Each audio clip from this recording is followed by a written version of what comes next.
Rain turned London into an inkwash drawing. It came down in sheets that made the pavements gleam like polished slate, sluiced gutter water into the curb, and varnished every black umbrella so they looked cut from the same bolt of cloth. On Charing Cross Road, the buses hissed by, red shapes smearing through the wet, and the shop fronts held their breath behind fogged glass. Tucked into a side street, one of those narrow cuts between buildings that felt like an afterthought, was Bramble Company, books. The sign had once been green. Now it was the color of old bottle glass, letters flaking like dried paint on a skirting board. A brass bell hung above the door and rang with the small, bright insistence of a paragraph break. Inside, warmth, paper, dust that wasn't dirt so much as history.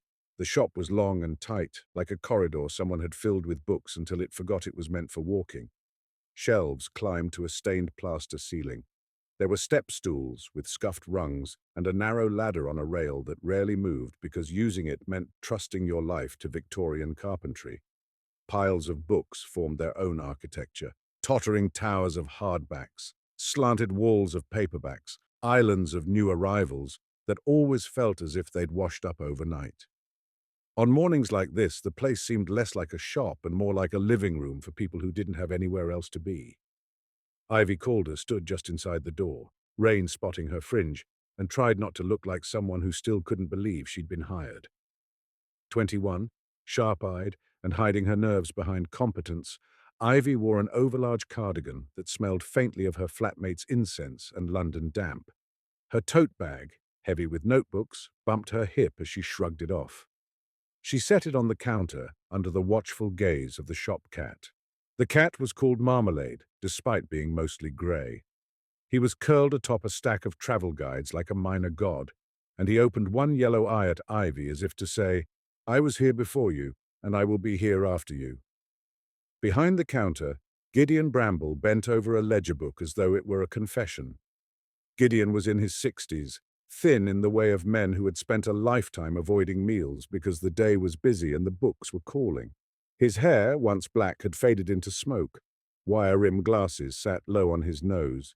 His hands were steady, but Ivy had noticed already, 3 shifts in, that he sometimes held a book like it might bite him. He didn't look up. "You're on time." "I'm always on time," Ivy said to sound older than she felt. A smile tugged the corner of Gideon's mouth. "Then you'll do?" He slid a cardboard box from beneath the counter with his foot. It made a hollow, reluctant sound across the worn floorboards. "Returns," he said. "Rain brings them in. People feel guilty in weather like this." Ivy knelt. The box was half full, paperbacks with curled covers, hardbacks with jackets that had seen better homes, the occasional library book someone had forgotten to return to the library, and instead tried to return here, as if books were a general postal service.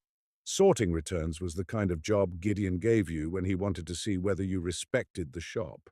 A careless assistant would slam spines together, flick through pages with wet thumbs, toss a book onto a pile like it was a brick.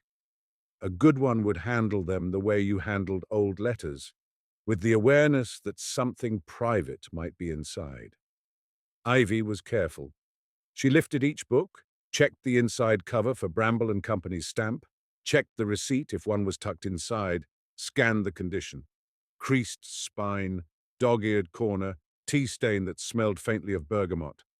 She stacked them by genre: crime, romance, history, oddities that didn't fit anywhere else. A woman entered, shook rain from her umbrella like a dog, and immediately began drifting toward the poetry section, as if pulled by tide. The bell rang again. Another customer, then another. A morning crowd, quiet, purposeful, bookshop people who could browse for an hour without making a sound. Ivy half listened, half sorted. And then she found the paperback. It looked like nothing. Mass market crime. Black cover. A man in a coat walking away from the camera. A smear of red that could be blood or a design choice. The title was printed in bold white. Beneath the Bridge. Ivy turned it over. The blurb promised grit and betrayal and a detective who won't let the river keep its secrets. Gideon would call it airport fiction in a tone that suggested airports were contagious. But inside the front cover, tucked neatly against the spine, was a receipt. Not unusual. people used receipts as bookmarks all the time. Ivy used old bus tickets. But this receipt was crisp, as if it hadn't lived in anyone's pocket. She smoothed it with her thumb and read, Bramble Co, Books 17A. The address smudged. Return, beneath the bridge date, Wednesday time, 10:14, thank you. She frowned. Today was Tuesday. She checked her phone because perhaps her brain had slipped a day in the rain. The lock screen said Tuesday in bright, unquestionable digits. She turned the receipt sideways, as if the angle might change the fact. It didn't. At the bottom, in handwriting that definitely wasn't printed by the till, someone had written in pencil, "Thanks, Ivy, for later, for saving us." Her mouth went dry in a way she didn't like. Ivy looked up as if expecting someone to be watching her read it. But customers were absorbed in their own weather-softened lives. Gideon was still hunched over the ledger. Marmalade had gone back to sleep. She looked down again. The handwriting was small, deliberate, slanted slightly to the right. It had an intimacy that felt like someone leaning close. She didn't like that either. Ivy slid the receipt back into the book with careful fingers, as if she might smear something important. She flipped the cover open again, half expecting the words to disappear like ink in water. They stayed. Thanks, Ivy. Her name in someone else's hand. She took a breath. 1, 2, 3. Maybe it was a prank. A customer had seen her name tag. Ivy was not exactly a secret. Perhaps someone was trying to be clever. London loved cleverness the way it loved cues and complaining. Still, she opened to the first page. The paper smelled faintly of printer ink and damp fingers. She ran her eyes over the opening paragraph, mostly to occupy her mind with something normal. A line of pencil writing, small as a whisper, sat in the margin beside the first paragraph. Don't judge it by the cover. You've done that all your life. Ivy's eyes flicked to the next page. Another note. Yes, you. Don't pretend you didn't read that first. Her pulse kicked, a small animal in her chest. She scanned the margin for the kind of messiness people left. Hearts over eyes, arrows, doodles of faces. This handwriting was too intentional for a bored commuter. And it wasn't commenting on the plot. It wasn't saying LOL or this bit is silly or I bet it's the brother. It was addressing her. Ivy shut the book. For a few seconds she just held it, feeling the cheapness of the paperback cover under her thumb, as if pressure might make it honest. She told herself, it's a coincidence. Then she told herself, it's not. She opened it again. The note was still there. You're doing that thing with your jaw. Stop it. Ivy froze. Her jaw hurt suddenly, as if called into being by the comment. She realized she was clenching her teeth. She loosened her mouth, almost angrily. She looked around again, harder this time. The shop felt unchanged, but she suddenly understood how thin the partitions were in Bramble Company. Between the front room and the back, between the customers and the counter, between the staff and the stacks. Anyone could watch you here without being seen. Anyone could listen. Ivy paused. She did not like being a character in someone else's margin notes. Everything all right? Gideon called without looking up, as if he could hear her thoughts rearranging themselves. Ivy startled.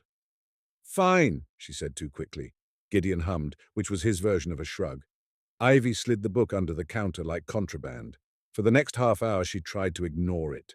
She sorted more returns.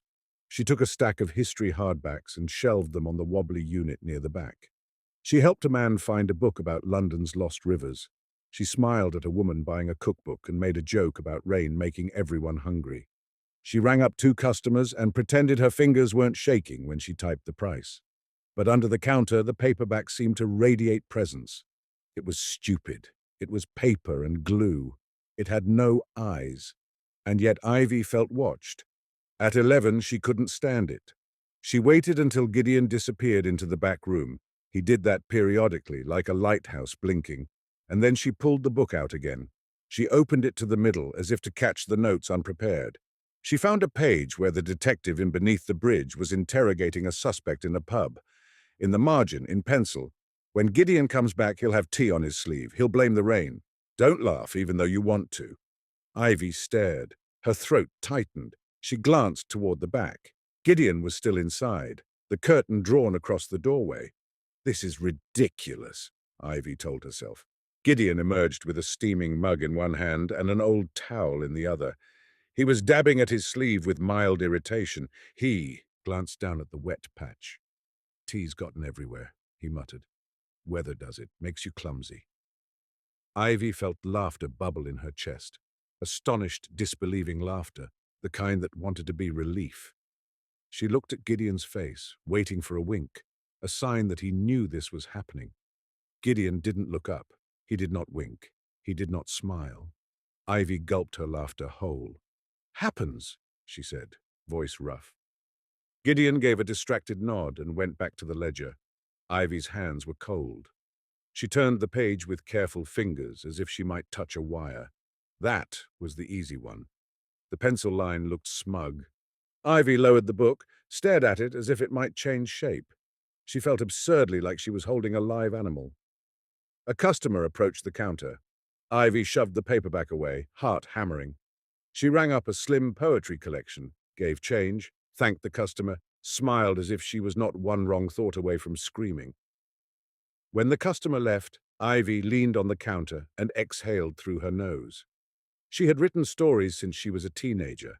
Secret stories. Stories that didn't leave her notebooks because letting other people read them felt like being skinned. Her current project was a novel about a girl who worked in a bookshop and accidentally became a detective. It was meant to be a fantasy of competence, a way to write herself into a life where she always knew what to do. Now she had the opposite, a mystery she hadn't asked for, and a book that knew her jaw habits. Under the counter, beneath the bridge, waited. One at lunchtime, Gideon insisted Ivy take a break. "You'll make mistakes if you don't eat," he said, as if the shop might collapse from misshelved paperbacks. "I'm fine," Ivy said. She was not fine. "You're new," Gideon said, and that was somehow both an explanation and a dismissal. "Go. There's a sandwich place on the corner. Tell them Gideon sent you and they'll overfill the fillings out of pity." Ivy hesitated. The rain had lightened to a cold drizzle, the kind that seeped into your collar without making a fuss. The idea of leaving the shop while the strange paperback sat under the counter made her stomach tighten. But perhaps distance would make it smaller. Perhaps outside the world would remind her that books did not talk to you, that pencil marks were just pencil marks. She pulled on her coat and stepped out. The air smelled like wet stone and exhaust. Charing Cross Road was a river of umbrellas, people moving with that London briskness that pretended to be purpose. Ivy walked to the sandwich place, ordered something she didn't taste, and sat on a high stool by the window. She watched the street. She watched faces pass. She wondered which of them had written her name in the book. The thought hit her again. Maybe someone had seen her name tag. Maybe someone was obsessed. Bookshops attracted the gentle kind of obsession. People who spoke reverently of first editions and could list the history of a publisher like it was gossip. But obsession could turn sharp. Ivy had read enough true crime to know that. She went through the morning's interactions in her head. The man with the lost rivers, the woman with poetry, a teenager who'd asked for something depressing but like beautiful. An older gentleman who'd spent 10 minutes examining a copy of Dibdin's Bibliomania as though it were scripture. Had any of them looked too long at her? She took a bite of sandwich. It tasted like paper. When she returned to the shop, the bell rang again, and Gideon looked up long enough to say, "Good." Marmalade blinked at her, unimpressed. Ivy slid behind the counter and, like a compulsive, checked under it. The paperback was still there. She opened it immediately as if it had been doing something while she was gone. In the margin beside a paragraph about the detective's childhood, a new line appeared. "You didn't eat enough. Get the crisps, too." Ivy stared. Outside, the sandwich shop's bag in her tote rustled accusingly. She had left the crisps in the display because she'd felt guilty about spending extra. A prickling ran up the back of her neck. This wasn't observation. This was knowledge. She turned pages, scanning for more. The notes were no longer only in the early chapters. They were scattered like dropped breadcrumbs, as if the book was mapping itself around her. On a page where the detective noticed a stain on a suspect's cuff. Don't ignore stains. They tell you what people have touched. On a page describing a lock on a basement door. Ask Gideon about the basement. No, really. Ivy's eyes snapped to the back of the shop, where a narrow corridor led to the stockroom and Gideon's tiny office. There was a door at the end of that corridor. She had noticed it on her. First day. It was plain, painted the same color as the walls, with a lock that looked newer than it should. She had assumed it was a closet. Now her skin prickled. She flipped forward, searching. Midway through, in the margin of a scene where the detective gets a phone call at the wrong time. At 2:23, someone will ask you for the blue one. You'll think they mean a cover. They mean a spine. Don't guess. Ask them what they mean. That felt mundane, almost like a test. Ivy looked at the clock above the poetry shelves. 1:58. She set the book down and tried to breathe as if she wasn't in a bookshop prophecy. At 2:22, a man entered with rain on his shoulders and a look like he had been arguing with himself for an hour. He approached the counter, eyes skipping over Ivy's face to the shelves behind her. "Do you have the blue one?" he asked. Ivy's mouth went dry. "The blue one?" she said, forcing her voice to stay casual. He nodded impatiently. "Yeah, the blue one, it's—" He gestured with his hands as if shaping an invisible brick. "You know." Ivy almost guessed. She almost pointed to the nearest blue-covered paperback. She almost did what the margin note warned. Instead, she said, "Blue cover or blue spine?" The man blinked, thrown. "Spine," he said. "Blue spine, hardback, about trains." Ivy's eyes flicked to the shelf where Gideon kept oddities, out-of-print histories, niche collections. Her fingers found it, a hardback with a faded blue spine titled London's Forgotten Lines. She handed it over. The man's shoulders loosened like a knot undone. "That's it," he said, relief surprising in his tone. He paid, thanked her, and left. Ivy stood with the till drawer open, coins glittering like wet eyes, and felt the moment click into place like the closing of a clasp. The book wasn't guessing. It wasn't being vague. It was being accurate. Her stomach turned. She picked up beneath the bridge again. A new note sat under the last one. "Good. You can be taught." Ivy slammed the book shut hard enough that Marmalade lifted his head and glared. She swallowed, tasted metal. Her mind ran through options like pages flicking in a fan. Someone was writing these notes and slipping them into the book as she read. Impossible. She had been holding it, turning pages, watching margins. The notes were already there and she hadn't noticed. Possible. But then how had they predicted the tea stain and the blue one? How had they known she hadn't eaten enough? How had they commented on her jaw? She was losing her mind. Ivy rubbed her forehead with her knuckles. The rain drummed softly on the windows, steady as a heartbeat. She looked at Gideon. He was still at the ledger, turning pages with the reverence of someone handling a relic. He looked ordinary, annoyingly ordinary. But the note about the basement. Ivy took the paperback and, with the air of someone carrying a bomb disguised as fiction, walked to Gideon. "Can I ask you something?" she said. Gideon didn't look up.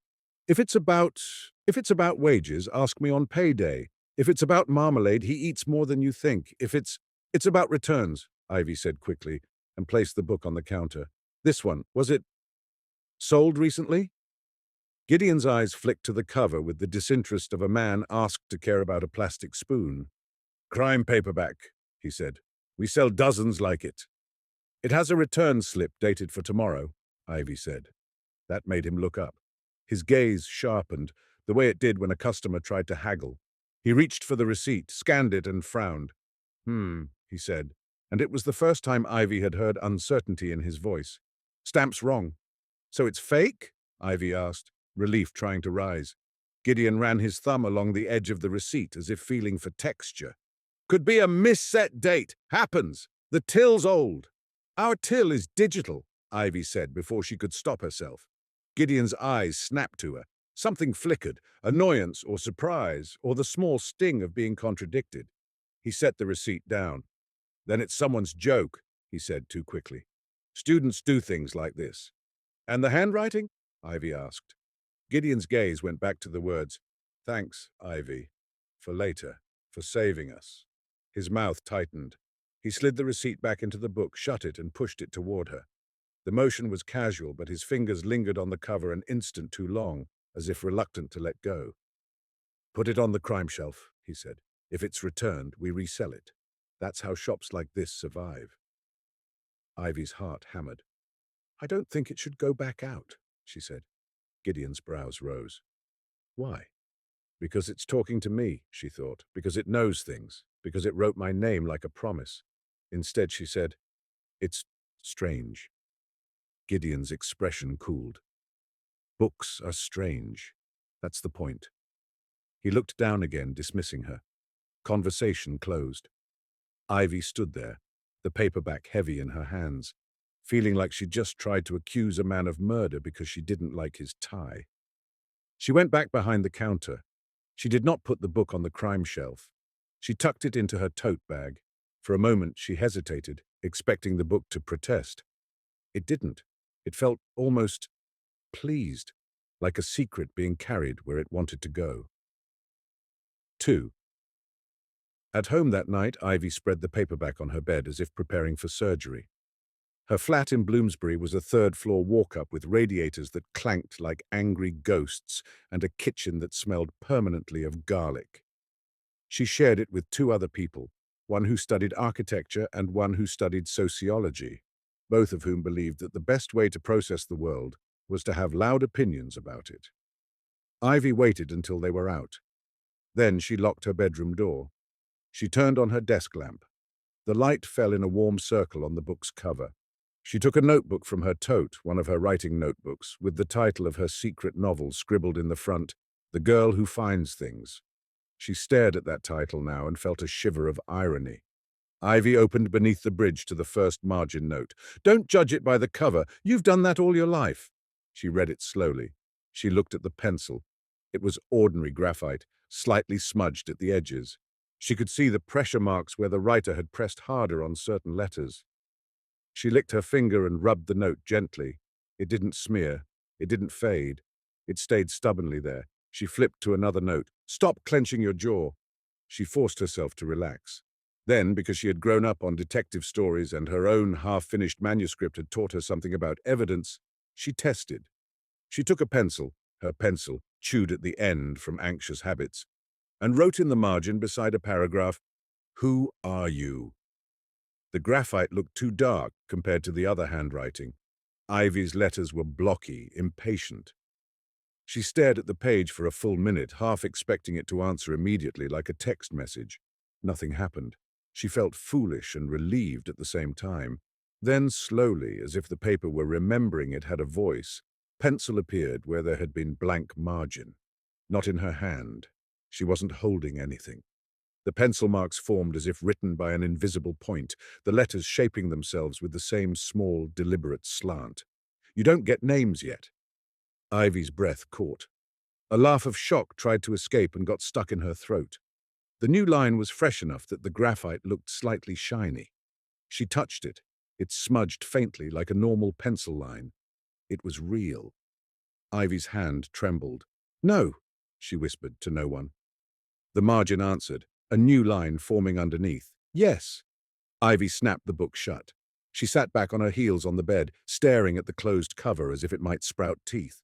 Her mind scrabbled for explanations the way a hand scrabbles for something to hold in a fall. There were stories, bookish rumors you heard in shops and libraries, usually told by someone who smelled faintly of dust and superiority. Stories of cursed books that ruined men, stories of marginalia that drove scholars mad. Stories of forgery so good it convinced people they'd found Shakespeare's grocery list. Ivy had loved those stories. She had filed them away like pressed flowers. Now she was living one, and it felt less romantic and more like being watched through a keyhole. Slowly, carefully, she opened the book again. The margin now held another line, as if anticipating her fear. "Breathe. You can still choose. That's the important part." Ivy stared at it. "Choose what?" she whispered. The margin waited, then wrote, "Whether you want to know." Ivy felt anger flare, hot and sudden. "I didn't ask for this," she said out loud, ridiculous as it felt to argue with a paperback. The pencil wrote, "You did. You just didn't use words." She thought of her notebooks, of her secret novel, of the years she'd spent wanting her life to be more than shifts and rent and people who talked over her. She thought of herself at 13, sitting in her bedroom, reading Nancy Drew and imagining competence like it was magic. She thought of how she'd taken the job at Bramble and Company, because it felt like stepping into a story. She looked down at the paperback, at the ordinary cover. "Fine," she said, voice shaking. "Tell me." The pencil paused, as if considering. Then it wrote, "Tomorrow at 10:14, someone will try to take something from the shop that isn't theirs. If they succeed, Bramble and Company closes. Gideon loses the last thing he has. You lose your chance to become what you're pretending not to be." Ivy's heart thudded painfully. "Take what?" she whispered. The margin wrote, and Ivy felt her skin go cold as she read it. The fox with the key. Ivy stared at the words until they blurred. Fox with the key. She remembered the faint bookplate stamp she'd seen inside the cover earlier, an ex libris design, a fox holding a key in its mouth like a prize. She had thought it was decorative, the kind of thing collectors used. She'd barely registered it. Now it had a weight. "The stamp," Ivy said aloud. The pencil wrote not the stamp, the thing the stamp marks. Ivy flipped to the inside cover and looked at the bookplate stamp again. It was faint, as if pressed long ago, a fox in profile, tail curved, a small key clenched between its teeth. Beneath it, in tiny printed letters, Ex Libris. And below that, penciled in a separate hand, older perhaps or simply messier, was the phrase, "Mind the gap between stories." It was the kind of sentence that looked like a joke until you stared at it too long and realized it might be a warning. Ivy ran her thumb over the stamp, feeling the slight indentation. "What is it?" she whispered. The margin answered, "You already know where it is. You've walked past it 3 times. Ivy's stomach flipped. The basement door. She thought of the narrow corridor, the plain door, the newer lock. A slow dread unfolded in her chest, like a bookmark sliding into place. She looked down at the paperback again. "So you want me to break into Gideon's basement," she said, incredulous. The pencil wrote, "I want you to save the shop. The rest is details." Ivy rubbed her eyes hard. "Why can't Gideon save it?" The margin wrote, "Because Gideon is the reason it's in danger, and because Gideon doesn't trust himself anymore." Ivy's throat tightened. She'd worked 3 shifts. She knew Gideon was prickly, stubborn, private, but she also knew he'd slipped her an extra tenner her first day because he'd noticed her shoes had holes. He'd pretended it was change miscounted. He wasn't cruel. The idea that he was the reason the shop might close felt like accusing a lighthouse of causing the storm. She tried to steady herself. "How do you know all this?" she asked. The pencil wrote, "Because I've read this part before." Ivy stared. Time loop, her mind supplied. Story logic, narrative tricks. She hated that her brain reached for fiction to explain reality, but that was what living inside books did to you. Books taught you patterns. They taught you foreshadowing. They taught you that everything meant something. "Is this magic?" Ivy whispered. The pencil wrote, "It's a book. What did you expect?" Ivy laughed then, a short broken sound. It was either laugh or cry. She closed the book carefully and put it under her pillow like a talisman or a threat. Then she lay awake for hours listening to the rain and wondering what kind of person wrote in margins with the confidence of prophecy. 3. The next morning, Wednesday, the day the return slip claimed to be, London was still wet, but the rain had become a mist that clung like breath. Ivy arrived at Bramble and Company early. Her heart had been pounding since she woke. She had dressed as if preparing for an exam, practical jeans, boots with soles that could run, hair pulled back tight. She brought the paperback in her tote, heavier now with intent. The bell rang when she entered. The shop smelled the same, dust and paper, a hint of coffee. Marmalade blinked at her from his travel guide throne and yawned like nothing in the world could surprise him. Gideon was behind the counter, unlocking the till with a small key that hung from his neck on a chain. He looked up, eyebrows lifting. "You're early," he said. "I couldn't sleep," Ivy said, which was true enough to be useless. Gideon grunted. He set the key back under his shirt as if hiding it. "Stock needs doing," he said. "We've got a delivery later." Ivy's stomach tightened. A delivery. The margin notes had mentioned a parcel as the spark, but that had been a separate note, not the main warning. Ivy forced her face to stay neutral. "Okay," she said. She went to the back shelves and began straightening, but her attention kept sliding toward the corridor with the locked door. It was ridiculous. She was a new assistant. Breaking into her boss's basement door would get her fired. It would get her arrested, possibly, if Gideon decided to be dramatic. And yet the margin notes had predicted too many small truths to be ignored. Tea stains, the blue spine, her crisps. At 9:40 a customer entered, shook out an umbrella and asked if they had any books on Victorian sewer systems. Gideon found one without comment. At 9:55 a teenager asked for something like The Secret History, but with more lesbians. Ivy managed to help without her voice shaking. At 10:05 a man in a wool coat came in and hovered near the counter without browsing. Ivy noticed because hovering was a kind of body language you learned quickly in retail. Browsers wandered, buyers hovered. Thieves hovered too sometimes. He was in his 40s perhaps, neat beard, glasses with expensive frames. He carried a leather satchel that looked too polished for this weather. He didn't look like a bookshop thief. He looked like a solicitor. He approached Gideon and spoke quietly. Ivy couldn't hear the words at first, but she saw Gideon's posture change, shoulders tightening, head angling forward as if bracing for a blow. The man smiled with a softness that made Ivy uneasy. Gideon did not return it. Ivy's hands went cold on the stack of paperbacks she was holding. She drifted closer under the pretense of shelving, ears straining. "Been a long time," the man was saying, voice smooth. "I was in the area and thought, well, it seemed rude not to." Gideon's voice was tight. "You shouldn't be here." "Shouldn't I?" the man said lightly. "It's only a shop." "It's not," Gideon said. The man's smile widened slightly. "Still romantic about it? Always were." Gideon's eyes flicked toward Ivy, a warning and a plea both.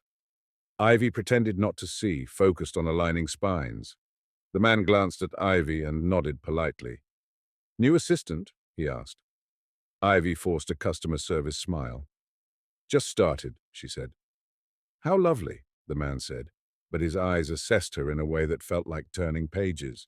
"Always good to have fresh hands around old things?" Gideon's mouth tightened. "What do you want, Lucian?" The name hit Ivy like a dropped book. Lucian, not a common name. It sounded like a character in one of Ivy's novels, not a man standing in a wet coat. Lucian's expression remained pleasant. "Only to talk," he said. "To see how you've been keeping."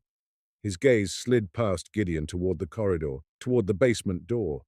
It lingered there, almost tenderly. Ivy's stomach sank. At 10:12, Gideon excused himself sharply and went into the back office, as if needing to fetch something. Lucian waited at the counter, tapping a finger on the wood. Ivy moved closer. "Can I help you find something?" she asked, voice bright, rehearsed. Lucian looked at her fully now, and Ivy felt the unsettling sensation of being catalogued. "I'm looking for something Gideon is fond of," he said. "Something he should have let go of a long time ago." Ivy's fingers curled around a paperback spine. "If it's not for sale—" "Oh, it's always for sale," Lucian said softly. "Even the things people say aren't." Gideon returned with a stack of papers clutched like shields. He placed them on the counter. "You've been served," he snapped. Lucian laughed, mild as if Gideon had told a joke. "Still dramatic," he said. "No, Gideon, I'm not here with lawyers." He leaned forward slightly. "I'm here with memory." Gideon's face went pale, and in that moment Ivy saw something she hadn't yet seen in him: fear. The clock above the poetry shelves ticked toward 10:14. Ivy's hand slipped into her tote bag behind the counter. Her fingers brushed the paperback. She didn't know what to do, but her body had begun to believe the margin notes. Her body was ready to act. Lucien's gaze flicked again to the corridor. "May I?" he asked. "No," Gideon said. Lucien's smile faded just enough to show teeth. "Then we'll do it differently." At 10:14 exactly, the bell rang. A woman entered, carrying a long, narrow parcel wrapped in brown paper, damp at the edges. She looked harried, cheeks red from wind. She wore the uniform of a courier company Ivy recognized. Cheap polyester, logo patch. "Delivery for Bramble Company," she said, holding out a clipboard. Gideon froze. Lucian's eyes sharpened. Ivy's heart pounded so hard she felt it in her throat. The courier held out a pen. "Need a signature," she said. Gideon looked at the parcel as if it were a snake. Lucian spoke smoothly. "I can sign," he said, stepping forward. "No," Gideon snapped. He reached for the pen with shaking fingers. Ivy remembered the margin note. "Do not sign. It contains the spark." She moved without thinking. "I'll sign," Ivy said quickly. "I'm staff." Gideon's head snapped up. "Ivy, I can," she insisted, grabbing the pen. Her fingers trembled, but she forced them steady. She scribbled her name in the signature box. Ivy Calder. The courier smiled with tired gratitude, took the clipboard and left, rain following her like a curtain closing. Ivy stared at her own signature. It looked too decisive. Gideon stared at it too. His mouth tightened. "You shouldn't have," he said low. Lucian's gaze slid to Ivy. Something like satisfaction glinted there. "Ah," he said softly. "So that's your name." Ivy held the parcel like a bomb. "What is it?" she asked, voice shaky. Gideon didn't answer. He reached for it as if to take it from her, then stopped, hands hovering, his fingers flexed, uncertain.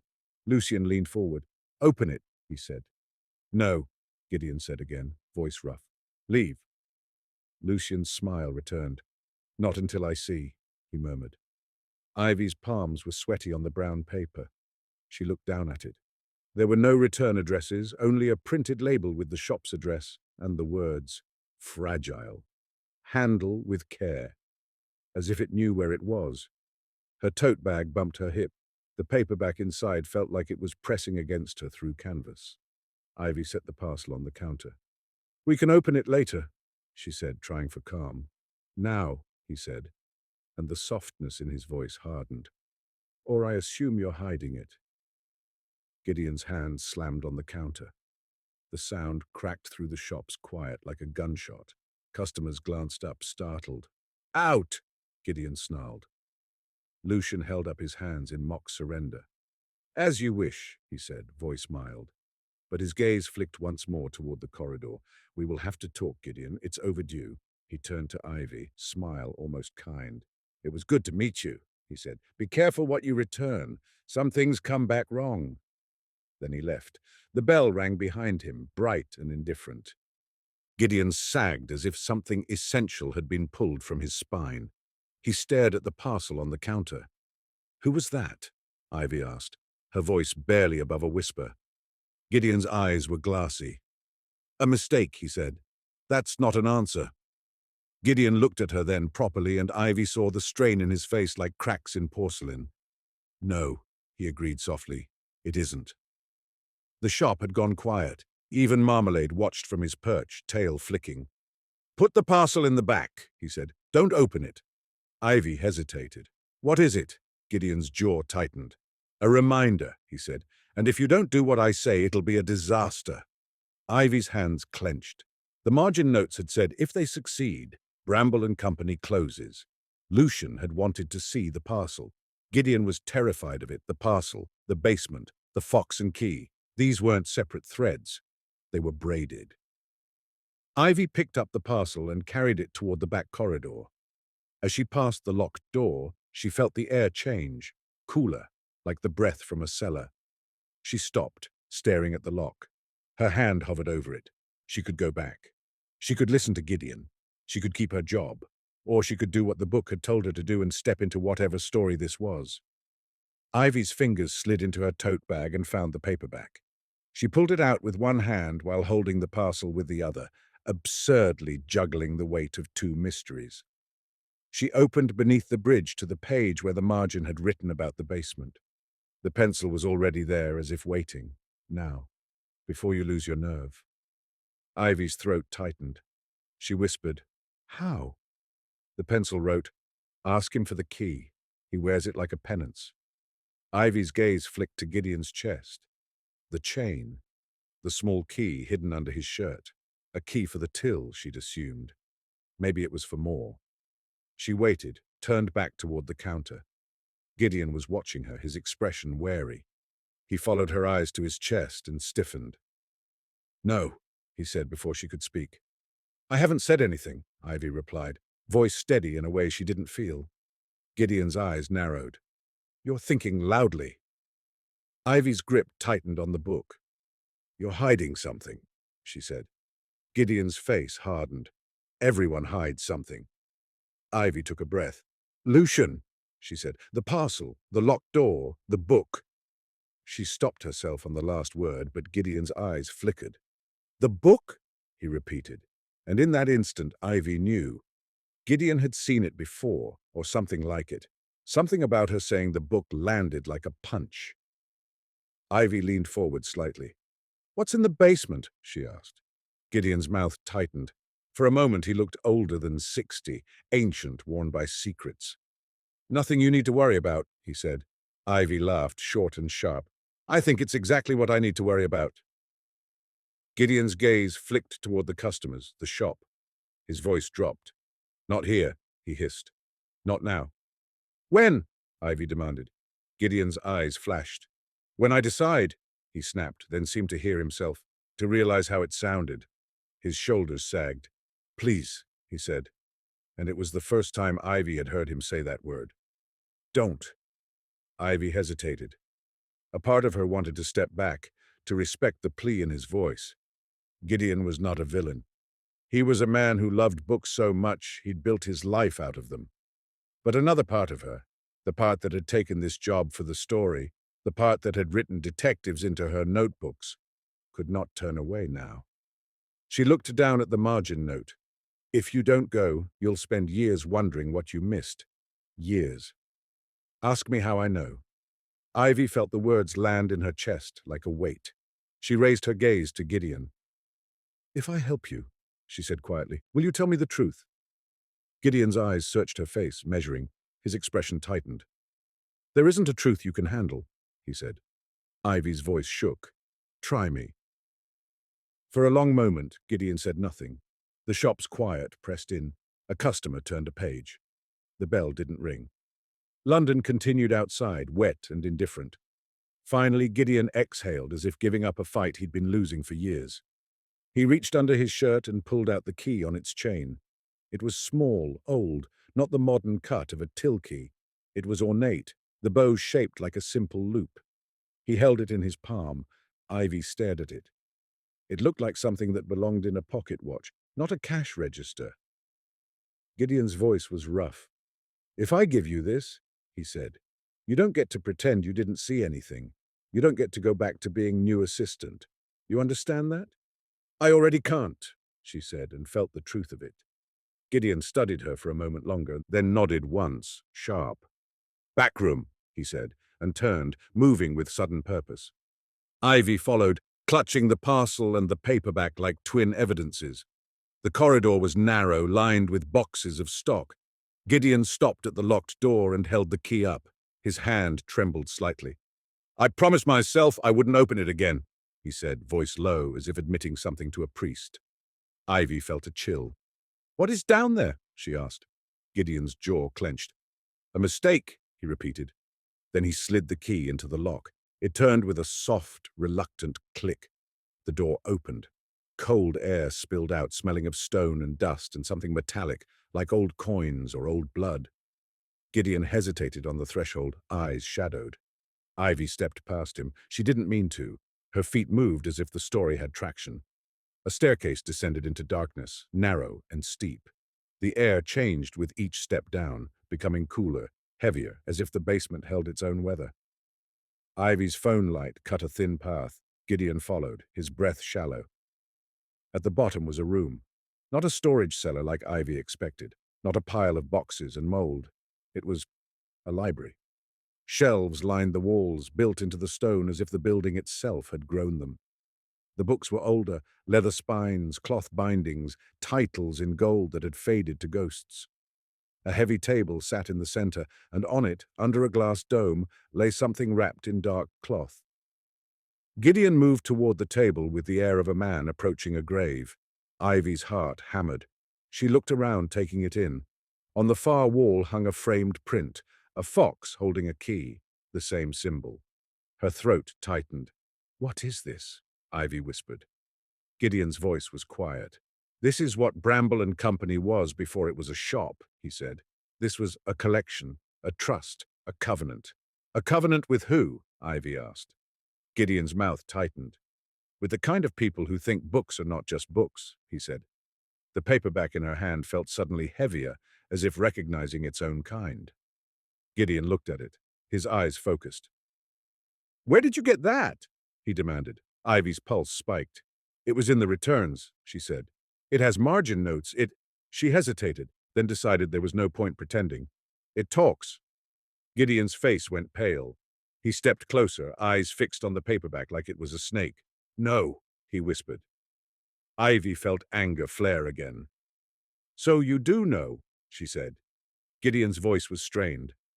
"I know what it is," he said. "Or I thought I did." Ivy held the book up. "Tell me." Gideon's gaze flicked to the shelves, to the books under the dim light like sleeping animals. He looked suddenly tired. "Long ago," he said, voice rough. "There were collectors in London who believed books could hold more than words, not metaphorically, literally, that a book could remember, that it could be a vessel." Ivy's skin prickled. "There was a group," Gideon continued. "They called themselves the key holders because they thought there were doors in stories, doors between lives. They marked their volumes with a fox and a key." His gaze flicked to the symbol on the wall. The fox was cleverness, the key was access. Ivy's mouth went dry. "Access to what?" she asked. Gideon's eyes met hers. "To the gaps," he said, "between stories, between moments, between the things we tell ourselves and the things that happen." Ivy remembered the penciled phrase in the book, "Mind the gap between stories." Her stomach turned over. Gideon looked at the glass dome on the table. His hand hovered over it, then dropped. "We were young," he said, and the "we" startled Ivy. "We believed it. We thought we could curate fate, edit it, that if you owned the right books, you owned the right outcomes." Ivy's grip tightened on the paperback. "And you?" she asked. "You were one of them?" Gideon's mouth tightened. "I was," he admitted. "I thought I could save someone." Ivy's breath caught. "Who?" she asked softly. Gideon's eyes flickered. "My sister," he said. "Eleanor." The name landed in Ivy's chest like a stone dropped into water. On the paperback page, as if hearing it, pencil began to write. Ivy looked down. A new margin note formed, slow and deliberate. "He never says her name unless it's too late." Ivy's skin went cold. Gideon didn't see the writing, or he pretended not to. He stared past Ivy, voice flat. "Eleanor was reckless," he said. "She loved stories because she thought she could step out of hers." Ivy's throat tightened. "What happened?" she asked, dread already answering. Gideon's jaw clenched hard enough to ache. "She vanished," he said. "In London?" Ivy whispered. Gideon nodded once, sharp. "On the Underground," he said. "Between stations, a delay, a dark tunnel, and then nothing. We searched. Police, friends, posters." His voice cracked slightly on the last word. "We found nothing." Ivy's mind flashed to the phrase, "Mind the gap." The warning played in every London station, cheerful and impersonal. Mind the gap between the train and the platform. Mind the gap between stories. Gideon's hands clenched. "Lucian was there," he said, and his voice hardened with hatred. "He told us he could help. He told us he knew the books that could reach." Ivy's heart hammered. "Lucian is a key holder," she whispered. Gideon's mouth twisted. "Lucian is a parasite," he said. "He feeds on other people's desperate chapters." The air felt heavy. Ivy held up the parcel she had brought down. "Is this from him?" she asked. Gideon stared at the parcel as if he'd forgotten it existed. "No," he said. "Lucian doesn't send parcels. He sends threats." Ivy set the parcel on the table beside the dome. Her hands shook. "Then why is it here?" she asked. Gideon's gaze went distant. "Because someone wants the collection back," he said. "Because Bramble and Company is a shop on the surface, but underneath," he gestured around, helpless. "Underneath, it's still a vault." Ivy's breath caught. "And the fox and key marks what's in the vault," she said. Gideon nodded. And there are some volumes, he said quietly, that should never leave it. Ivy looked down at the paperback in her hands. Is this one of them? She asked. Gideon's eyes fixed on it. No, he said slowly. That's the problem. He reached out, hesitated, then took the paperback from Ivy with careful fingers, as if handling something diseased. He opened it to the first pages. His eyes scanned the margins, his face drained of color. What? Ivy demanded, panic rising. Gideon's voice was a whisper. It's writing to you, he said. It shouldn't. Ivy's stomach dropped. Why not? She asked. It's a keyholder book. Gideon shook his head, eyes wide. It's not marked, he said. Not properly. It's cheap. Mass market. It's not one of ours. Ivy's skin prickled. Then what is it? She whispered. Gideon stared at the margins and Ivy saw something like grief ripple across his face. He turned to a page deeper in the book. There in the margin in fresh pencil was a line Ivy hadn't seen yet. The pencil looked darker, pressed harder, as if written in anger. Tell Gideon, she didn't fall. She was taken. Gideon's breath hitched. He stared at the words as if they had struck him in the mouth. Ivy's heart pounded. Who wrote that? She whispered. Gideon's hand trembled. His eyes glistened. Then very softly he said, Eleanor did. The words turned the basement colder. Ivy's throat tightened until she could barely breathe. That's impossible, she whispered. Gideon laughed once, bitter. Yes, he said, it is. He flipped more pages, scanning for something, desperation growing. The pencil wrote again, as if responding to Gideon's panic. Stop looking for her in the wrong chapter. Gideon's fingers tightened on the paperback cover. He looked at Ivy with haunted eyes. This is why I locked this room, he said. Because once you start believing books can speak, you never stop listening. Ivy's pulse roared in her ears. What does it want? She asked. Gideon looked down at the margins again. As if on cue, the pencil wrote a new line large enough that even Gideon could not pretend not to see it. Open the parcel. Gideon flinched. No, he whispered. Ivy stared at the words. The margin wrote again, underlining itself with urgency. Open it or you lose everything at 10:14. Ivy's heart lurched. It's past 10:14, she whispered. Gideon's jaw clenched. That's when it starts, he said grimly. As if to prove him right, a sound came from upstairs. A muffled thump, then another, followed by the unmistakable crash of something falling. Ivy startled. What was that? She whispered. Gideon's eyes questioned. Someone's in the shop, he said. He shoved the paperback into Ivy's hands. You wanted to be a detective, he said harshly, as if accusing her. Congratulations. He bolted up the stairs. Ivy grabbed the parcel, hesitated, then followed. Upstairs, the shop looked wrong.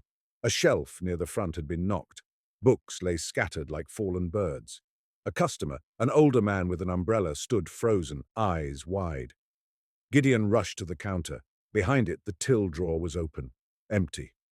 Ivy's stomach dropped. She turned, scanning. The hovering man, Lucian, was nowhere in sight. Gideon's face went white. He looked at Ivy with something like despair. He took it, Gideon whispered. Took what? Ivy demanded, though she already knew. Gideon's eyes were wild. The key, he said. The other key, the one that opens the dome. Ivy's throat closed. The glass dome in the basement, the cloth-wrapped object beneath it, the fox with the key, the thing the stamp marked. Upstairs, the shop's bell rang as the door opened. A figure slipped in, quick as a shadow. Ivy's breath caught. It was not Lucian. It was a woman in a raincoat, hood up, moving with purpose toward the corridor. Gideon swore, low and vicious, and lunged after her. Ivy followed, heart hammering. The woman reached the corridor and yanked at the locked basement door. It didn't budge. Gideon still had the key they'd used. She turned, eyes sharp. Ivy caught a glimpse of her face, pale, angular, with a scar under her jaw like a comma. She looked at Ivy and smiled, brief and cold. Then she pulled something from her pocket, a small brass key, not Gideon's key, a different one. She slid it into the lock. Ivy's blood turned to ice. Gideon, she shouted. Gideon slammed into the corridor, face furious. Stop, he roared. The woman twisted the key. The lock clicked. The basement door opened. Gideon surged forward, but the woman shoved him hard. He stumbled, hitting the boxes, books rattling. Ivy moved without thinking. She grabbed the nearest thing, an old hardback from the corridor stack, and swung it like a weapon. It connected with the woman's wrist as she reached for the door. The brass key flew, clinking on the floorboards. The woman hissed, eyes flashing. "Stupid girl!" she spat. Ivy's pulse pounded. "Get out!" she said, voice shaking. "Get out of the shop!" The woman smiled again, unpleasant. "You don't even know what you're guarding," she said. Her eyes flicked to Ivy's tote bag, where the paperback bulged. "But you will!" She kicked at Ivy's shin. Ivy stumbled, pain shooting up her leg. The woman darted past her, heading toward the front door. Gideon lunged, but he was too slow. The woman slipped out into the rain like a sentence cut short. The bell rang as if nothing had happened. Silence followed. Ivy's breath came in ragged pulls. Gideon leaned against the corridor wall, shaking. "What the hell was that?" Ivy whispered. Gideon's voice was hollow. "A thief," he said. "One of Lucian's." He stared at the fallen brass key on the floor. "Or maybe not his. I don't know anymore." Ivy's hands trembled. "The till," she began. Gideon shook his head. "She didn't take money," he said. "She took the dome key. So she can open it." Gideon's eyes met hers. "Yes," he said. "And if she opens it," his voice cracked, "it will ruin us." Ivy's mind snapped back to the margin note. If they succeed, Bramble Company closes. He wasn't being dramatic. Not now. Ivy's tote bag shifted as she moved, and the paperback inside pressed against her hip like a reminder. She pulled it out with shaking hands and flipped it open, desperate. The pencil was already writing, strokes appearing fast and hard. "There, that's the ruin. Now you see it." "How do we stop her?" she whispered. The pencil wrote, "Open the parcel." Gideon stared at Ivy's hands. His eyes flicked to the book, to the moving pencil marks. His face went pale with old fear. "Ivy," he said, voice strained, "put that away." Ivy looked at him. "Not anymore," she said, surprising herself with firmness. "Not if it's right." Gideon's jaw tightened. "That thing," he started. "It saved us just now," Ivy snapped. It told me about 10:14. Gideon flinched as if struck. Ivy's voice softened. "And it told you about Eleanor," she said. Gideon's eyes went glassy again. Ivy took a breath. "We open the parcel," she said. Gideon stared at her. "If we open it," he said, "we might be letting something in we can't get out." Ivy thought of the woman with the scar, of the brass key, of Lucian's calm threat. She thought of the shop's shelves, the narrow aisles, the smell of paper that had become her idea of safety. She thought of her notebooks, of all the stories she had written about other people being brave. "Something's already in," Ivy said quietly. "We're just pretending we don't see it." Gideon closed his eyes for a moment, as if surrendering. Then he nodded once. "Basement," he said. They went down. 4. In the basement, the air was colder now, as if disturbed. The shelves seemed to watch them, spines aligned like teeth. The glass dome on the table gleamed under the weak light, the cloth-wrapped object beneath it a lump of potential. Gideon held Ivy's parcel like it was radioactive. He set it on the table with careful hands. "What if it's from Lucian?" he whispered. "Then he's already ahead," she said. "We're behind. We need to know." Gideon's fingers shook as he tore the brown paper. The sound was loud in the underground quiet, paper ripping like fabric. Inside was a book, not wrapped in bubble wrap or foam, just a book in plain cloth binding, no title on the spine. Gideon froze, his breath caught. "No," he whispered. Ivy leaned in. The cloth was black, textured like old mourning fabric. There was no author name, no publisher. It looked handmade. Gideon's voice was barely audible. "That's ours," he said. "That's one of the vault books." Ivy's skin prickled. "How can you tell?" Gideon's hand hovered over it, reverent and terrified. "The binding," he whispered. "The stitch. Look." Ivy leaned closer. The thread along the spine wasn't cotton. It looked almost metallic, like fine wire. Gideon swallowed. "That's key thread," he said. "Lucian used to call it that." His voice hardened with disgust. He said it was made from stories, from the bits people leave behind. Ivy felt sick. The paperback in her hand shifted. The margin notes, as if impatient, began to write again. Ivy flipped to a blank margin. The pencil wrote, "That book is the gap." Ivy's mouth went dry. She looked at Gideon. "What does that mean?" she asked, voice shaking. Gideon's face was pale. "It means someone sent us a door," he said. Ivy stared at the cloth-bound book, heart pounding. Gideon's fingers brushed its cover. He flinched as if it burned. "Ivy," he whispered, "if that's what I think it is." He swallowed hard. "It might contain Eleanor." Ivy's breath caught painfully. The basement seemed to tighten around them. Ivy looked down at the paperback again, desperate for clarity. The pencil wrote, "Ask him what he did." Ivy's throat tightened. She looked up at Gideon. "What did you do?" she whispered. Gideon's eyes snapped to hers. His expression twisted with guilt. "I tried to open the gap," he said, voice hoarse. "After she vanished, Lucian said there were ways, that if we used the right books, the right keys." His hands clenched. "We did a ritual. That's what it was. Don't look at me like that. It was grief dressed as scholarship." Ivy's stomach churned. "And?" she asked, forcing the word out. Gideon's voice broke. "And something answered," he whispered. Ivy's skin went cold. Gideon stared at the cloth-bound book. "Lucian said it was Eleanor," he said. "He said he could hear her in the pages, that she was inside." His eyes squeezed shut. "But when I listened, it didn't sound like her. It sounded like—" He swallowed. "It sounded like someone wearing her voice."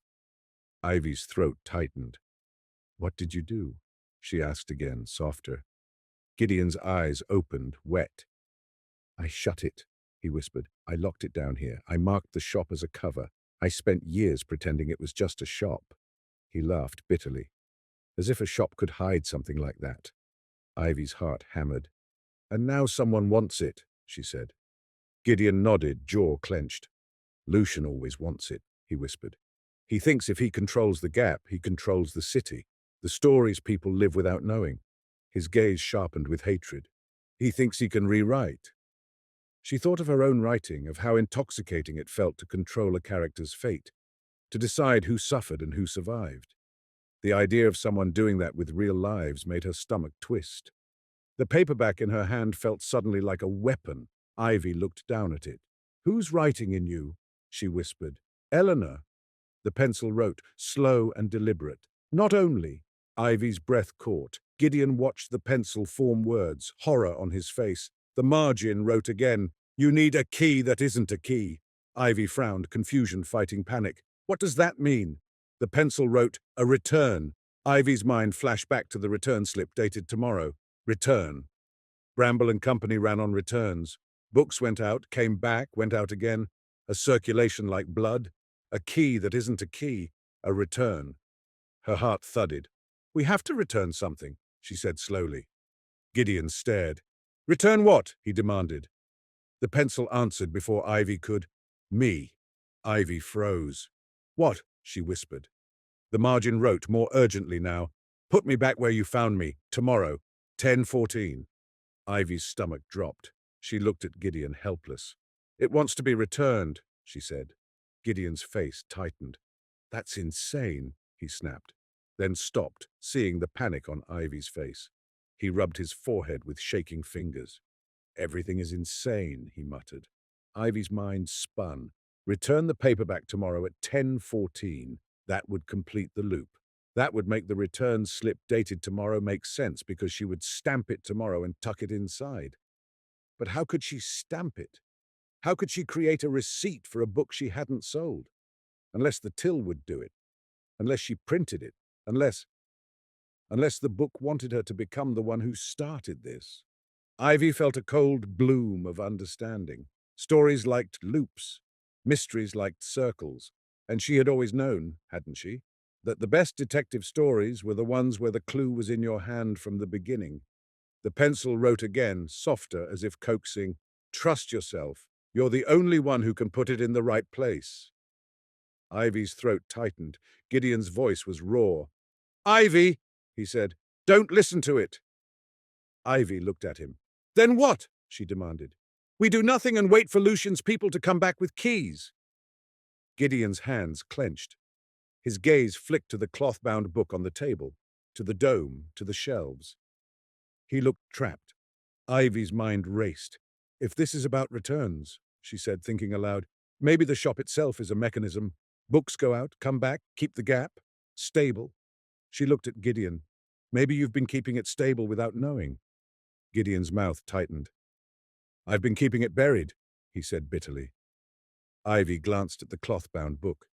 "If that book is the gap," she whispered, "and Lucian wants it, then we need to make it useless to him." Gideon's eyes glistened. "How?" he demanded. Ivy looked at the paperback. The margin notes had predicted small things, guided her to stop the thief, pushed her into the basement. Now it was asking to be returned to create a loop. Why? To hide itself, to move out of Lucian's reach, or to keep her in play? Ivy's chest tightened. "Maybe," she began, then stopped, afraid of her own thought. Gideon's voice was harsh. "Maybe what?" "Maybe the paperback is a carrier," she whispered. Like a cheap disguise. A way to move something through the shop without looking like one of your vault books." Gideon stared at her. Ivy's hands shook. "What if Eleanor, whatever is left of her, put herself in this paperback?" Ivy whispered. "Something mass market that could circulate, that could get out." Gideon's face crumpled. Hope and fear warred there like two animals. "That's impossible," he whispered again, but his voice was weaker now. Ivy looked down at the margins. The pencil wrote one more line, and Ivy felt something in. Her chest clenched tight as she read it. "Hear me, Gideon. I'm tired of waiting under glass." Gideon's breath hitched. He stared at the words for a long moment. Then his shoulders sagged, and he looked suddenly like a man who had been holding his breath for 15 years. "Eleanor," he whispered. The basement seemed to hush. Ivy's eyes burned. She didn't know what she believed anymore, but she knew Gideon believed, and belief was powerful and dangerous. Gideon reached for the glass dome and lifted it with trembling hands. The air under it smelled stale, like a room closed too long. He pulled the cloth away from the object beneath. It was not a jewel, not a key, not an artifact that looked like power.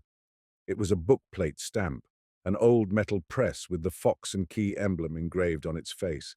The stamp was heavy, ornate, stained with old ink. The fox's teeth gleamed where the metal had been polished by use. Gideon stared at it like it was a heart. "This is what Lucian wants," Ivy whispered, disbelieving. Gideon's voice was rough. "No," he said, "not the stamp." He swallowed. "The stamp is a sign, a claim, a way to mark ownership." He looked at Ivy. "Lucian wants what the stamp claims," he whispered. "He wants the right to mark, the right to name what belongs." Ivy felt cold. "Like claiming a story," she whispered. Gideon nodded. Ivy looked down at the paperback again, heart pounding. The margin notes had said, "The thing the stamp marks." It wasn't the stamp. It was the act of stamping, the authority, the covenant, the idea that someone could stamp a life and claim it. Ivy's stomach churned. Gideon's hands shook as he set the stamp on the table. Then he looked at the cloth-bound book in the parcel, and his eyes hardened. "This is bait," he whispered. "They sent it here to draw us out." "Then we don't take it," she said. Gideon's gaze snapped to her. "We can't not take it," he said. "It's already here. It's already in the shop. That's how these things work." His voice was bitter. "Once it enters the story, you can't pretend you're not in it." Ivy felt that like a bruise. The pencil wrote on the paperback margin again. "He's right. Now you have to write your way out." Ivy's breath caught. She stared at the words. "Write your way out." The thought came, terrifying and brilliant. What if the margin notes weren't just prophecy? What if they were edits? What if the book wasn't predicting events, but nudging them, writing them into being? Ivy looked at her own pencil in her notebook, at her own power to make things happen on paper. She looked at the stamp, at the fox and key. She looked at Gideon, at his grief and fear. And she realized this wasn't about magic in the way fairy tales were. This was about narrative, about who got to decide what came next. "What do we do?" she asked, voice steadying as something inside her hardened into resolve. Gideon looked at her, startled by her tone. "We hide it," he said. "We lock it. No," Ivy said. Gideon blinked. "What?" Ivy held up the paperback. "We return this," she said. "We do what it says. Tomorrow, 10:14. We create the loop." She took a shaky breath. "And we use the loop to move the stamp." Gideon stared.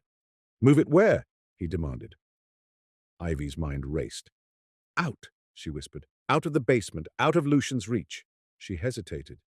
"Or into a place he can't claim." Gideon's eyes narrowed. "There is no such place." Ivy thought of London underground tunnels, of gaps, of places between stations where the city forgot itself. Mind the gap between stories. She looked at Gideon. "You said Eleanor vanished between stations," she whispered. Gideon's face went pale.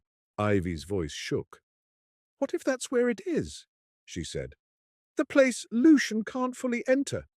She swallowed. "And what if the stamp, the authority, has to be returned there to seal it?" Gideon stared at her like she'd spoken in another language. Then very softly he said, "That's madness." Ivy nodded. "Yes," she said, "but it's London. Madness runs on schedule." For a moment Gideon didn't laugh, didn't argue. He just stared at Ivy, as if seeing her for the first time, not as a new assistant, but as someone with the kind of mind that could follow a pattern into darkness. He swallowed. "I don't want you involved," he whispered. Ivy's throat tightened. "It's already thanked me," she said, voice breaking, "for saving us. I'm involved." Gideon's gaze flicked to the margins as if expecting them to argue. Instead, the pencil wrote almost gently, "She's involved because she chose to be. That's how stories work." Ivy looked down at the words, and for the first time she felt something like pride cut through fear. She had chosen, not words, not yet, but action. Gideon exhaled, slow. "All right," he said, voice hoarse. "All right." He reached for the stamp and lifted it with reverence. Then he looked at Ivy, eyes fierce. "If we do this," he said, "we do it properly. We do it like the keyholders did before Lucian corrupted it." "How?" she whispered. Gideon's eyes flicked to the shelves, to the vault books. "With law," he said grimly. "With rules." He held the stamp up. "And with a mind sharp enough not to be fooled by a book that wants to write you." Ivy's breath caught. "So you think it might be lying?" she whispered. Gideon's mouth tightened. "I think anything that can speak in margins can lie," he said. "Even Eleanor." The words landed like a slap, but Ivy understood. Gideon had loved someone and been burned by hope. Ivy looked down at the paperback again. The pencil wrote, "I can hear you both." Ivy shivered. Then it wrote quieter, "I'm not your enemy. Not today." Gideon's jaw clenched. "We'll see," he muttered. Above them the shop creaked, settling. London moved on, oblivious, and Ivy realized with a sudden, dizzy clarity that she was standing in a basement library under a bookshop off Charing Cross Road, about to commit an act of narrative sabotage on something called a gap between stories. She had wanted a mystery. She had not wanted this. But wanting had never been the same as choosing. 5. They spent the rest of the day making plans like conspirators. Upstairs, Gideon put the shop into a kind of quiet lockdown without alarming customers. He closed early under the excuse of a plumbing emergency, because Londoners respected plumbing emergencies the way they respected funerals. He drew the curtain across the front window. He locked the door. Then he and Ivy sat at the counter with the paperback open between them like an evidence file. Gideon treated it like a dangerous witness. He didn't touch it unless he had to. He didn't let Ivy look away from it for long. "Ask it questions," Gideon said. "It answers when it wants," she murmured. "Try," Gideon said, voice clipped. Ivy took her pencil, hands shaking slightly, and wrote in the margin beside a paragraph about the detective following a suspect. "Why tomorrow?" The pencil in the margin responded, forming letters with calm deliberation.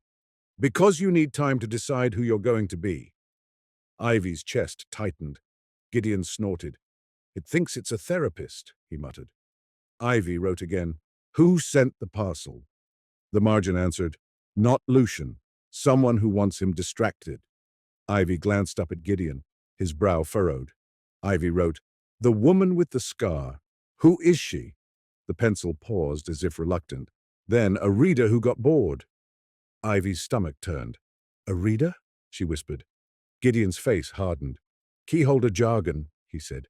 "They called themselves readers because they thought the world was text."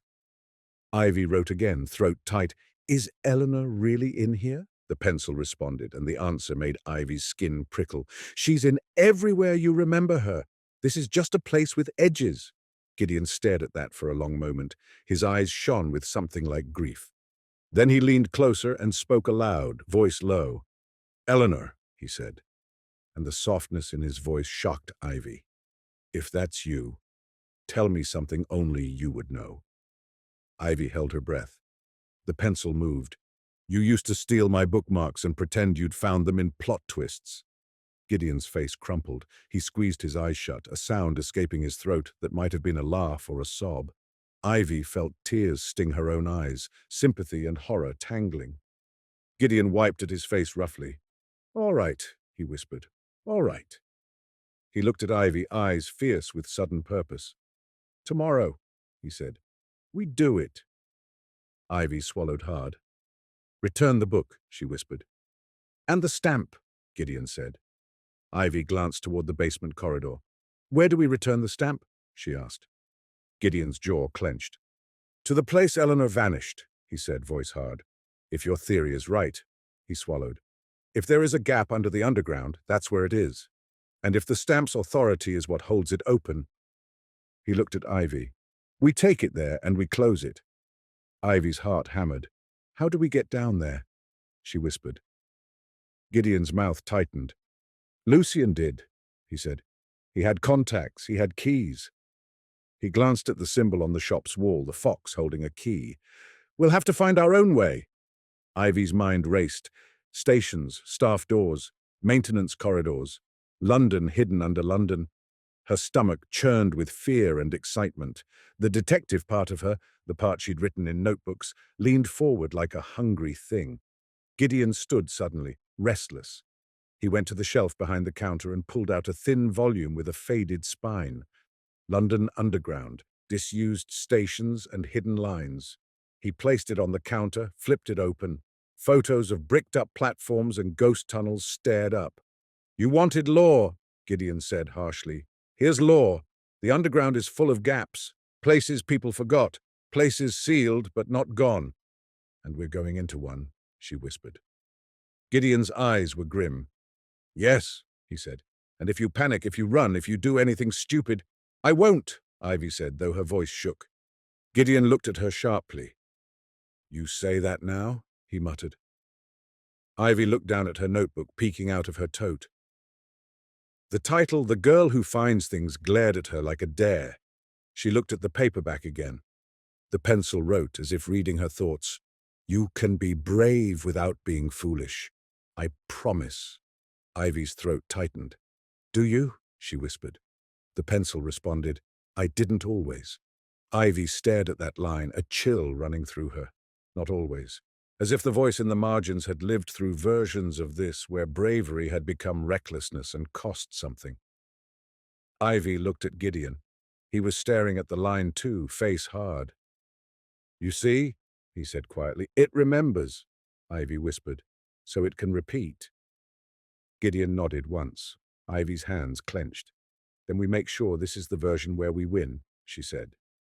Gideon's gaze sharpened, and for a moment Ivy saw something in him that wasn't only grief, a flicker of the young man he might have been when he believed books could save people. "All right," Gideon said, voice rough. "Get some sleep. Tomorrow we open the shop. We act normal. At 10:14 you return that paperback like it was any other." He leaned closer, voice low. "And then we go to the underground." "And Lucian?" she asked. Gideon's mouth twisted. "Lucian will come," he said. "He can't resist a story with stakes." Ivy felt cold. Gideon stared at her. "If you regret this," he said softly, Say so now. I'll lock the door. I'll put the book back under glass. I'll go alone. Ivy's chest tightened. For a heartbeat, she wanted to say yes, to choose safety, to choose ignorance. Then she remembered the margin note. Years. Ask me how I know. She thought of a future Ivy, older, quieter, maybe working some dull job, still wondering what had been behind that locked door. She shook her head. I'm in, Ivy said. Gideon nodded once, sharp. Then go, he said, and don't tell anyone. Not your flatmates, not your friends, not— I won't, Ivy said. She picked up the paperback and tucked it into her tote, careful. As she did, her fingers brushed the inside cover where the fox and key stamp sat faintly. The penciled phrase beneath it seemed to darken under the lamp, as if the graphite had deepened overnight. Mind the gap between stories. She left the shop with rain on her face and a book in her bag that could write back.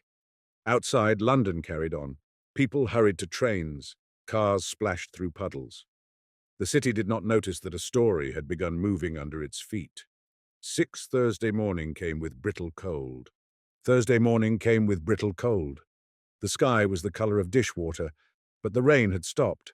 The air smelled clean in that sharp London way after a storm, as if the city had been scrubbed and left damp. Ivy arrived at Bramble & Company at 9:30. Gideon was already there. His eyes looked bruised, as if he'd slept poorly or not at all. He wore a scarf wound too tight around his neck. He nodded at Ivy, a grim greeting. They opened the shop together, turned on the lights, straightened the new-in table, put the world back into its ordinary arrangement like a magician resetting props. At 10 o'clock, customers drifted in. Ivy's hands were steady, but her mind ran like a clock counting down. She kept glancing at the wall clock above the poetry shelves. The minute hand crept. 10:10, 10:12. Gideon hovered behind the counter, eyes scanning the shop the way a guard scans a crowd. At 10:13, Ivy's mouth went dry. She pulled the paperback from her tote and set it on the counter. Her fingers trembled. Gideon's gaze fixed on it, jaw clenched. "What exactly do I do?" Ivy whispered. Gideon's voice was low. "Print a return slip," he said. "Stamp it, put it inside, then put the book in the returns box." His eyes were fierce. "Like it's any other." "But the book wasn't sold," she whispered. Gideon's mouth tightened. "Everything in this shop has been sold at least once," he said, and his tone suggested that was a philosophy as much as a fact. The clock clicked to 10:14. Ivy's hands moved. She opened the till system, selected Return, scanned the paperback's barcode. The computer beeped as if nothing was strange. A receipt printed, warm and smelling of fresh ink. Ivy stared at the date. Thursday, not tomorrow. Her stomach dropped. Gideon hissed, "Stamp it." Ivy's fingers fumbled with the stamp Gideon had brought up from the basement, hidden in a plain box like an obscene object. It sat heavy in her hands. She pressed it onto the receipt, expecting ink. Instead, the stamp left a faint impression, fox and key, without ink, as if it marked through pressure alone. Then Gideon handed her a small date stamp, the kind offices used. He had set it to Friday. "Do it," he said. Ivy pressed the date stamp onto the receipt. The inked letters read Friday, tomorrow. Ivy's chest tightened. Now the return slip was dated tomorrow, just like the one she'd found. She tucked it into the paperback. Her hand hesitated over the margin. She knew what she had to write to complete the loop. She didn't want to, because writing it meant sealing herself into the story. Writing it meant acknowledging that this had happened before, that it would happen again. But the pencil seemed to weigh in her hand like an obligation. Ivy wrote on the receipt. In small letters she tried to imitate, "Thanks, Ivy, for later, for saving us." Her hand shook as she wrote her own name as if it belonged to someone else. Then she slid the book into the returns box. And just like that, the loop clicked shut. Ivy felt nothing dramatic. No lightning, no thunder, no sense of time bending.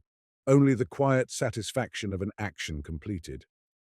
Gideon stared at the returns box as if it might explode. Then he exhaled shakily. "Now," he whispered. "Now we go underground," she said. Gideon nodded. He reached under his shirt and pulled out his key again. He held it like a charm. Then the shop bell rang. Ivy's blood turned to ice. Lucian stepped in as if summoned. He wore a different coat today, darker, and his glasses gleamed. His smile was mild. "Gideon," he said warmly, "I had the strangest sense I'd missed something." Gideon's face hardened. "Get out," he said. Lucian's gaze flicked to Ivy, then to the returns box. His eyes changed almost imperceptibly. "Oh," he said softly. "Clever." Ivy's heart hammered. Lucian stepped forward. "You know," he said conversationally, "I've always admired your stubbornness, Gideon. It's like watching someone try to dam the Thames with a paperback." Gideon's voice was low. "You're not having it," he said. Lucian smiled. "Perhaps not," he said. "But you've reminded me how entertaining you can be when you panic." His gaze slid to Ivy. "And you've recruited," he added, as if Ivy were a piece on a board. Ivy forced herself to speak. "What do you want?" she asked, voice shaking. Lucian's eyes met hers. His smile softened. "Truth," he said. "And the thing that makes truth matter." Ivy's throat tightened. "The stamp?" she whispered. Lucian laughed lightly.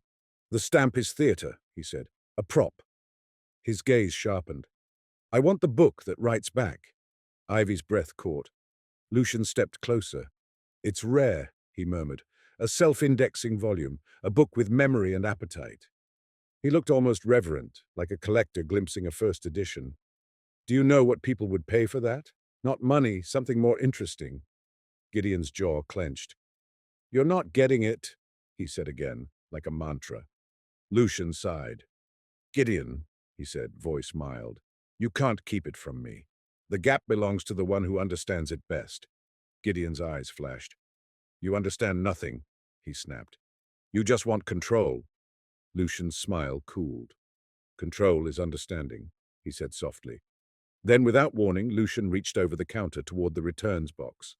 Ivy moved instantly. She slammed the lid down, trapping his hand for a second. Lucian hissed and jerked back, more surprised than hurt. Ivy's pulse roared. "Don't," she said, voice sharp. Lucian stared at her, and something like amusement flickered. "Ah," he said, "you have teeth." Ivy's hands shook, but she held his gaze. "Leave," she said. Lucian's smile returned, slow.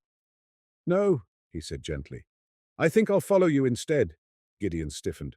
"We're not going anywhere," he said. Lucian's eyes glittered. "Of course you are," he said, and his voice dropped into something almost intimate. "Because she's tired of waiting under glass." Gideon flinched as if struck. Ivy's blood ran cold. Lucian knew. He leaned closer, voice a whisper. "She wants out," he murmured. "And you're going to open the door for her like a good brother." Gideon's hands clenched. His face was rigid with pain. Ivy saw then the trap. Lucian didn't need to force them. He could provoke Gideon into doing exactly what Lucian wanted by touching the raw nerve of Eleanor. Ivy's mind snapped into motion. Detective, competent, not panicking. She reached into her tote bag and pulled out her notebook, The Girl Who Finds Things, and slapped it onto the counter. Lucian blinked, thrown. Ivy opened the notebook to a blank page and wrote quickly, boldly, "No one gets the book." She tore out the page and held it up like a sign. Lucian laughed. "That's adorable," he said. Ivy's throat tightened.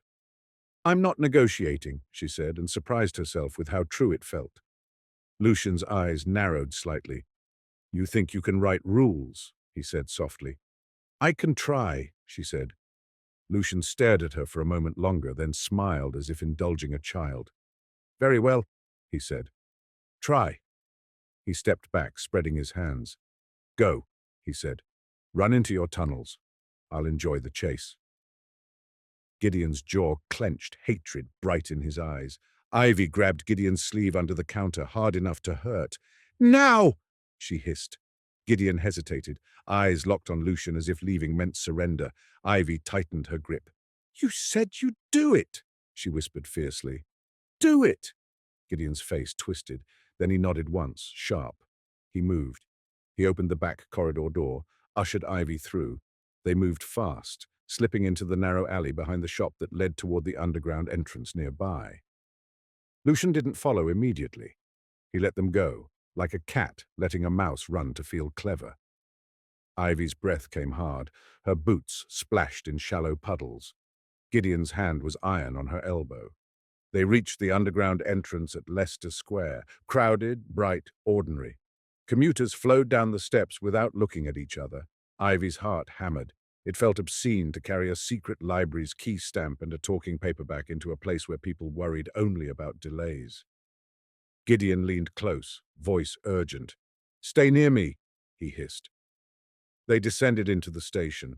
The smell hit Ivy first. Hot metal, damp stone, human breath. The air was warm in a way that didn't feel healthy. They tapped. In. They moved through the crowd like two people late for something, which they were. Gideon headed toward a staff-only door Ivy hadn't noticed before, tucked near a service corridor. He pulled out his old key. Ivy stared. "How do you have that?" she whispered. Gideon's mouth tightened. "Lucian isn't the only one who made contacts," he said grimly. "Years ago. I thought I'd never use it again." He slid the key into the staff door lock. It turned. The door opened. Cold air spilled out, smelling of dust and grease. Ivy's pulse roared. Gideon stepped through. Ivy followed. Behind them, a voice murmured, amused, "Mind the gap." Ivy spun. Lucian stood just outside the staff door, smiling like he'd been there all along. Her blood ran cold. Gideon slammed the door, but Lucian's hand shot out, stopping it. His strength was surprising. He leaned in, voice soft. "After you," he said. Ivy's mind raced. Then she remembered something from her own margin notes, the way the paperback responded to choices, the way stories could be bent if you wrote them differently. She reached into her tote bag, grabbed the paperback, and flipped it open to a blank margin with shaking hands. She wrote quickly, fiercely, "Lucian does not enter." The pencil scratched hard. The words were ugly, desperate. For a heartbeat, nothing happened. Lucian's smile widened. "Oh, Ivy," he whispered, almost fond. "You think—" Then the paperback's margin began to write on its own, fast, forceful, like someone else grabbing the pen. "She's learning." Lucian's eyes widened slightly, just a flicker, the first crack in his composure. Gideon shoved the door hard. This time Lucian's hand slipped, not as if Gideon was stronger, but as if something resisted Lucian, as if an invisible line had been drawn. The door slammed shut. Lucian's smile vanished. On the other side, Ivy stood shaking, heart pounding, staring at the staff corridor ahead, a tunnel that wasn't on any map. Gideon grabbed her arm. "Move!" he hissed. They ran. 7. The service tunnel was narrower than Ivy expected, lit by harsh fluorescent strips that made everything look sickly. Pipes ran along the ceiling like veins. The floor was slick with grime. Their footsteps echoed. Ivy's lungs burned. Her tote bag slammed against her hip, heavy with book and stamp and fear. Behind them a dull thud reverberated, Lucian hitting the staff door. The sound followed them like punctuation. Gideon moved with grim familiarity, turning corners without hesitation. He led Ivy through a series of passages, past locked gates, past signs that said authorized personnel only. Her heart hammered. "This way," Gideon panted. "How do you know?" Ivy gasped. Gideon didn't look back. "I walked these tunnels when I was young," he said, "when I thought I could find her."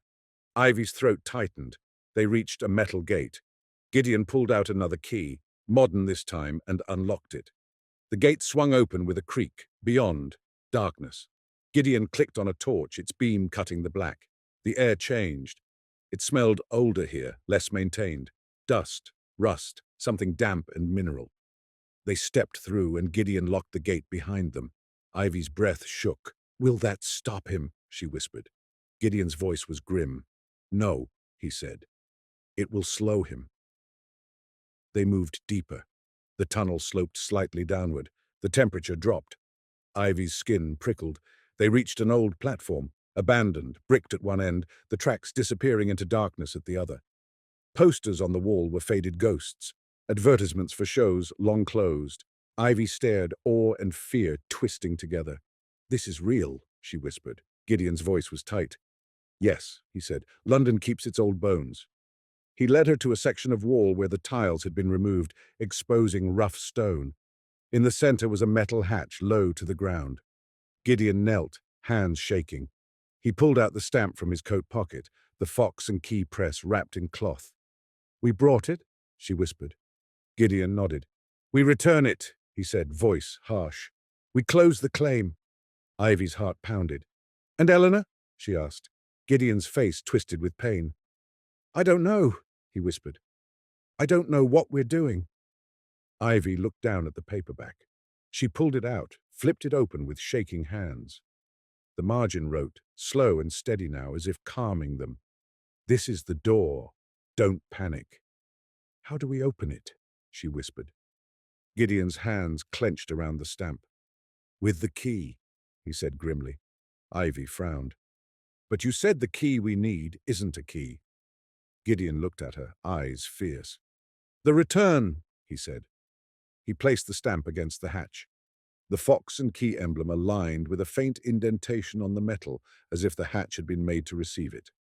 Gideon pressed down. The stamp clicked into place like a lock accepting its shape. The hatch shuddered. A thin seam of light appeared around its edge.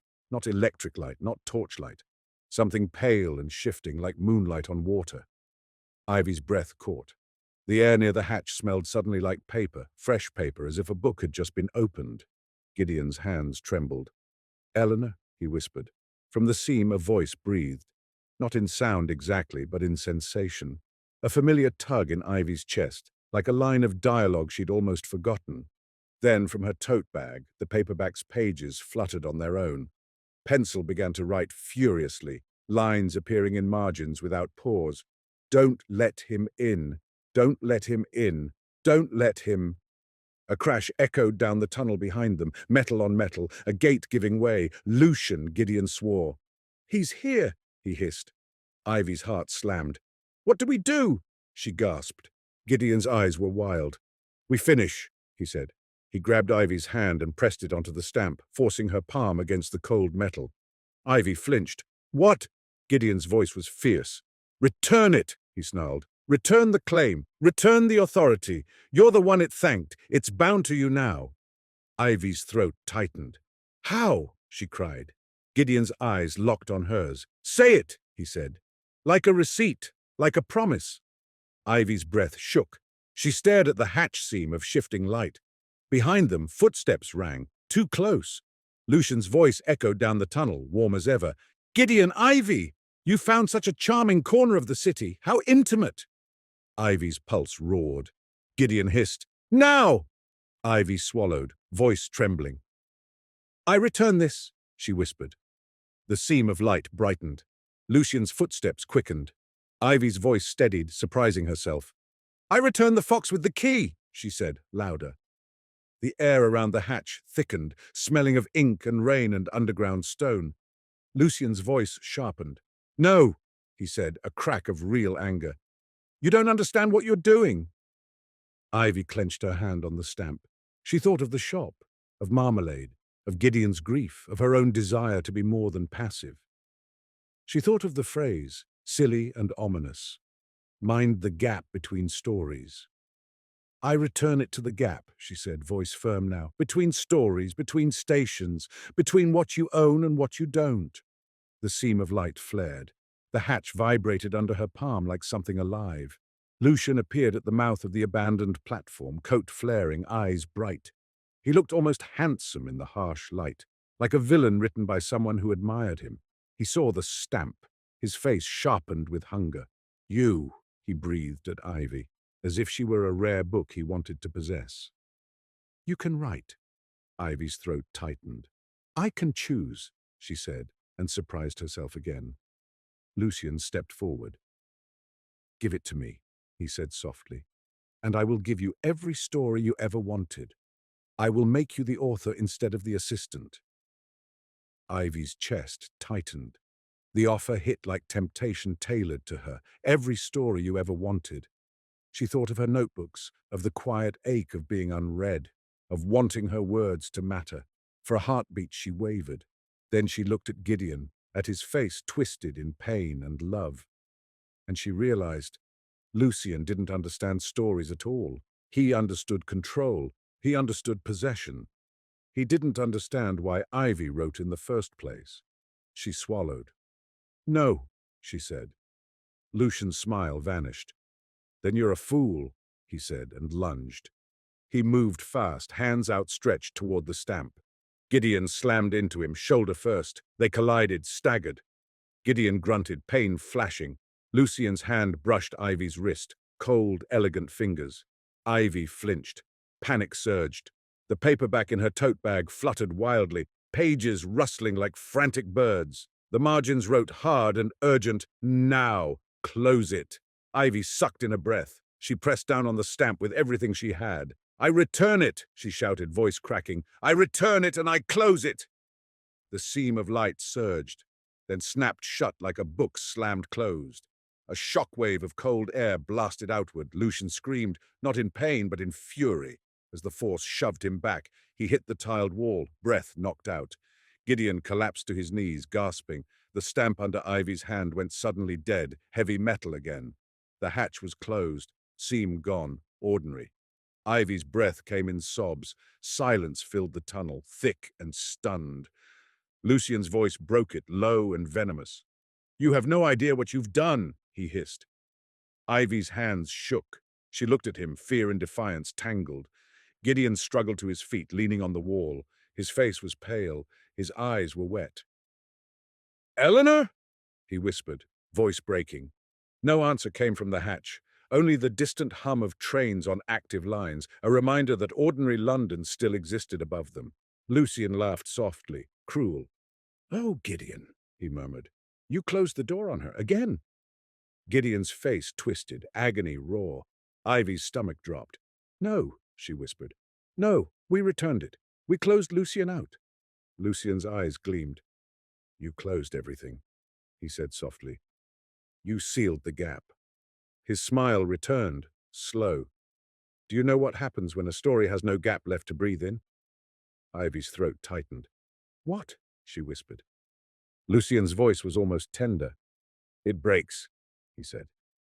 A faint crack sounded, small, metallic. Ivy looked down. The fox and key stamp in her hand had split down the middle, as if snapped by invisible pressure.